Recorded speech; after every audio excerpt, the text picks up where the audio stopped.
So this is the DSA I mentioned earlier, 5-bit DSA, very small, one of the smallest on the market at 5 bits, so over that band, so less than a 1 square millimeter. We're going to package it. This is currently in fab now, so this is simulated results, but we plan to package that in a 3x3 air cavity ceramic.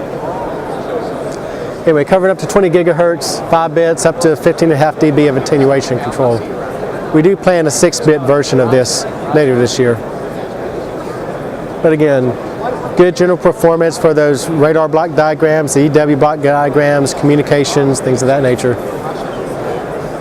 You plan the package, it's also plastic. This is air cavity ceramic. Okay. We try. And also can cover 0.5 to 20. Yeah. So we did try to. At the last second, we looked at this in a plastic, but the plastic degraded the performance.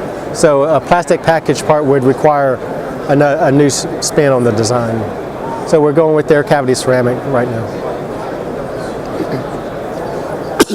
So moving to electronic warfare product line. Again, wideband PAs. It really fits into the sweet spot of GaN. Why GaN was really developed in the first place was to achieve broadband performance, orders of magnitude above what gallium arsenide could do. So, as I mentioned, these are the two general purpose drivers that I mentioned earlier. Then we go with a 2 to 18. We have a 2 to 18 10 watt that we currently offer to the market right now. We have other variants in development. So these are higher gain variants in development, covering anywhere from 4 to 10 watts, but probably upwards of doubling the gain that you get in the 2573. Higher in power, 10 to 20 watts from the 6 to 18 band. So there's a lot of 6 to 18 requirements in the market now. So this, we're about to release the 2574. I say 10 to 20 watts. It's 10 watts on the band edges, 20 watts mid-band, and around 20% power added efficiency. So that's about to be released in the next month or so. Then we have broken into two pieces, the 2 to 12. We've got 2 to 6 and then 6 to 12 at 30 watts. So again, good. These efficiencies are in the 30% efficiency range. And then 2576, a little bit narrow band at 2.5 to 6. It's a little bit higher power at 45 watts. So good, solid, high power EWPAs.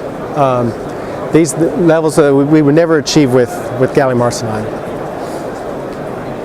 Some new parts that we just released, the TGA 2216 and 2237. What's unique about these, it's a very popular band. There's a lot of communications in that band. Got L-band radar in that band. You also have the low-band EW requirements. So the efficiencies here are, depending on which one you pick, is anywhere from 45 to 60% efficiency, depending on which part. But good wideband, low-band coverage with those two parts. So this is an example of the 2237, 30 megahertz to 2.5 gigahertz. You can see 10 watts over that band. On average, 60% efficiency, anywhere from 70 to 50 power added efficiencies. You can see this is the temperature profile. So it's very well, highly efficient. So you get very good thermal management. You don't get a lot of temperature degradation, or you don't get a lot of degradation over temperature over the band with this part. We're packaging in a 5x5 air cavity ceramic, so good small form factor, wideband power added efficiency, covers many applications, just solid performance. Now I don't have another slot, but the other part, the similar part, the 2216, a little bit higher power at 12 to 15 watts, depending on bias. The efficiencies come down to 40 to 50% efficiency, but it also goes out to 3 gigahertz. So if you need that 3 gigahertz coverage, you can go with the similar part of the TGA 2216. You're showing 6 dB of compressed gain there, and large signal gain. Yes. Is that under VISWAR as well? No, that wouldn't be under VISWAR. I'm trying. We do have that data. I'm just trying to. It'll be on the data sheet, but I'm not sure what it is off the top of my head. Release part this year. Actually, I do have the 2216. So here you have good 3 gigahertz coverage with this part. The efficiencies dropped, to the 40% level, but a little bit higher. Again, upwards of 16 watts in the lower end of the band, and then it rolls off. So again, good solid broadband performance with these two parts. So it depends on if you need more power, less efficiency, or less power, more efficiency, bandwidth trade-offs. So we got two good parts that can support those. Need another matching circuit. No, these are fully matched. These are 50 ohms in and out. 50 ohms. Yeah. So they're fully matched mimics inside that package. So this is a 2578. This is the 2 to 6 30 watt PA. We're putting all of our high power PAs into this type of package. I mentioned earlier the CP package. This is a pure copper based package. So we've developed a process, a solder, basically attachment process, technically attached process that we can attach gallium nitride directly to the copper base for superior thermal management. So good small form factor. This particular one, I would say, is 0.6 by 0.6 inches square. But very good thermal management. This part supports CW, radar, communications. Now can we apply the sample demo board? Yes. So we have the eval boards available for this part. And this is a actually, this is wrong. This is a 3. It's not an EAR99. It's a 3A part. But so we can. It's a 3A. Yeah.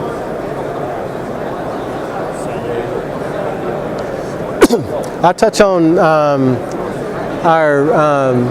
we recently acquired a company, Cap Wireless, late last year, primarily for their Spatium Combining technology. And what this does really is allows for highly efficient combining of our power amplifiers.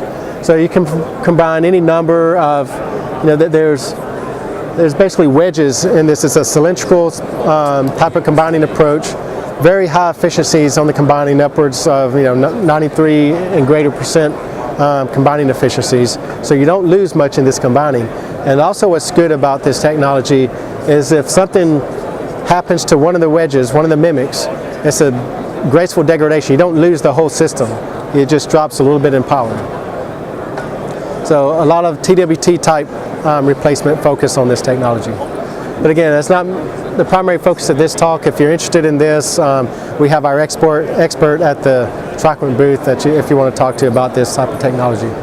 But again, the idea is that it will support EW, radar, comms, anything that TWTs currently support.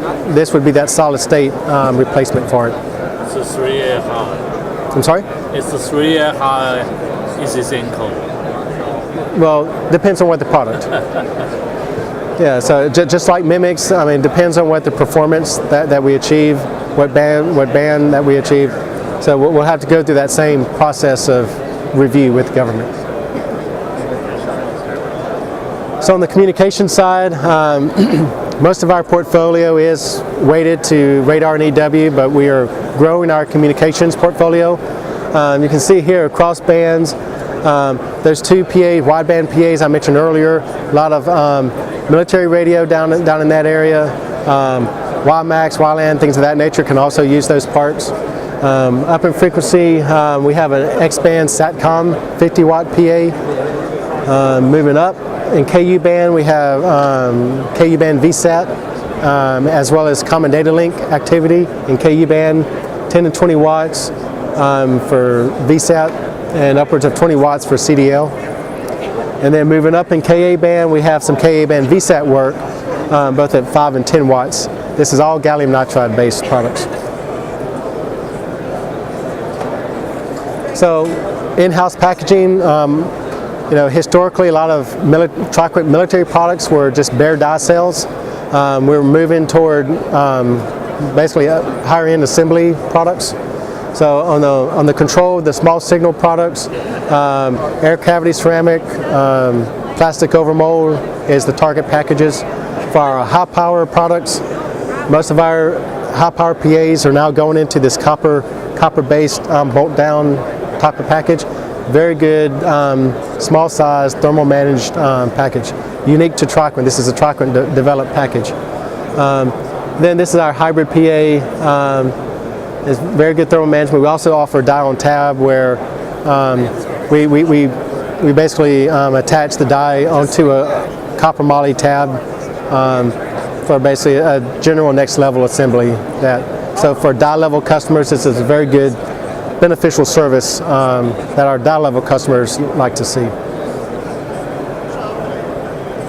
So in summary, TriQuint is a solution provider. You know, historically, you think of TriQuint, you think of power amplifiers, but we are developing all the supporting RF functionality that goes around the power amplifier, so we are your complete solution provider. We do have the largest GaN portfolio in the world across transistors, hybrids, mimics, other integration type products. TriQuint is your largest GaN provider in the world. Complete radar RF block diagrams. We supply the complete solution. The common leg circuits, the transmit leg, the receive leg, and then the TR switches.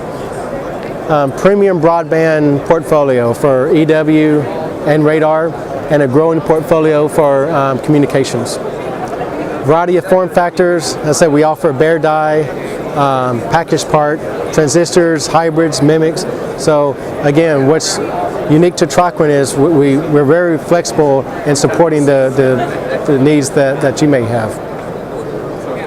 And then also everything's in-house. We can design, fab, test, package, and do package test all in-house. So it never has to leave the TriQuint doors from start to finish. So we're a complete in-house solution. So the GaN fab from your side. I'm sorry? The GaN fab from your side. Yeah, the GaN is done inherently to TriQuint. We do our own. We have our own GaN fab, so, which is in our Texas facility. So anyway, with that, I think that's what I have. So again, talk to your Aero representative. Come to the TriQuint booth. Enjoy the show, and I'm available for questions if you have any. Thank you.